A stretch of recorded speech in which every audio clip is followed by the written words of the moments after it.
So I'm with my friend Karelle Levy, and I have known her, I should do it this way, for, I don't know, 6, 7 years since she was started to be an emerging designer, and we were laughing about the term because why don't you tell me what an emerging designer is? It's a popular little term. An emerging designer is someone who has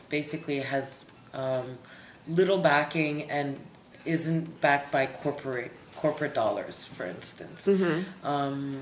It's the little guys. They're the ones that are really creative, that really like strive, the ones who really want it bad. You know, those are the emerging designers. And I think that I think it's similar in the art world. You're emerging until the big guys start paying attention. And so I've been doing this for 7 to possibly 10 years, and I'm still emerging, and I'll be emerging for a while. But I think it's not necessarily a bad thing, because I basically can invent whichever way I want to emerge. Well, you've reinvented yourself many times. Yeah. I mean, first you were in that sort of arty area when I met you in Miami, where it was kind of dangerous to go, and then it became like the hip, cool area. And then all of a sudden, boom, you were at the Standard, which is like the nicest hotel in Miami Beach. Yeah. And then this pop-up thing that you're doing, like with MTV. Can you tell me that? Well, MTV, what's amazing, okay, I stopped working with boutiques for the most part, and then I started going back to my one-of-a-kind pieces and started going back to what I originally started doing. Which you do on the loom, right? Which I do on a hand loom. Mm-hmm. And this show called Disc Glow has now become like my gimmick collection in a way. I get hired to hire models, to dress them up, and to take them to parties. Oh. So I got hired by MTV, by the production team behind the MTV Skins party. And I hired models. We dressed them up. We had them go through the crowd, interact with the crowd. They gave out all the glow sticks, you know. They were like the candy girls. They were like the fun, interactive part of the party, of the entertainment factor. I've worked now with Tiesto. I've worked with Swedish House Mafia. So now, like, there's this whole new rave movement coming back. And I did this collection that was basically inspired by nightclubs, because I come from Miami. That's, I mean... The land of the nightclub, The land of the nightclubs, you know? Everyone parties, everyone goes out, everyone's got black lights and discos and disco lights.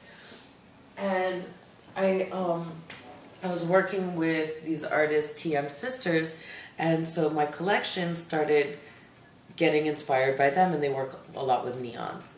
And then I met this guy who represents Lurex, the yarn company, and he showed me all his yarns, and I wanted things that, you know, I'm very interested in sparkly yarns, but also like in high-tech yarns. Well, how about this dress here behind you? I mean, this is really classic Lurex, right? Yeah.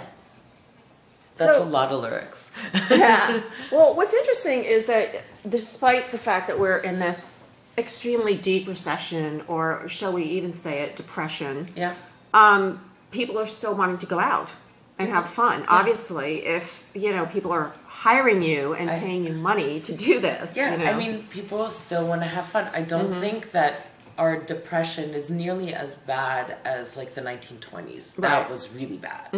I think that there's still money out there. I think that the corporations have, like, done certain shifts to make push for other things. So, like, reality TV is huge. Okay, now these corporate, you know, TV entities don't spend as much money because they're doing all this, you know, reality TV show, because who doesn't want to be on television, you know? Yeah, yeah. It's like the 15 minutes of fame turned now into like a, you know, reality TV series. Do you see that going away anytime soon? No. Interesting. I think people love it. Yeah, I just thought, you know, like everything else, it's a phase, but it's a phase that just doesn't seem to be going away. Not yet, not for a while, but I'm, you know, it's like, it's part of like the social media thing, I think. Yeah, I mean, I think that the social media is great, but it's also baffling sometimes as to what works and what doesn't work.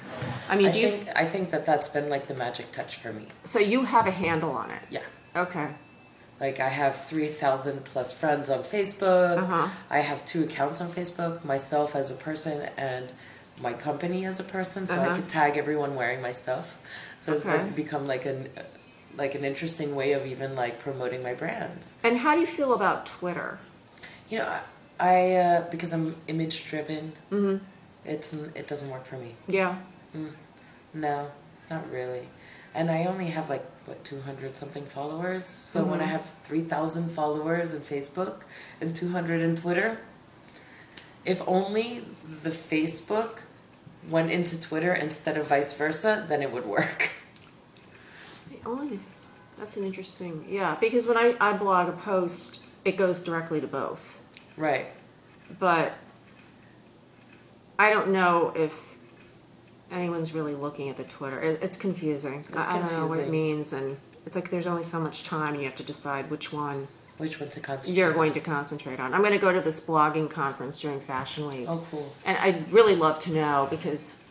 I mean, the first time I heard about it was I was working with Smashing Darlings, which is like an online shopping site for emerging designers.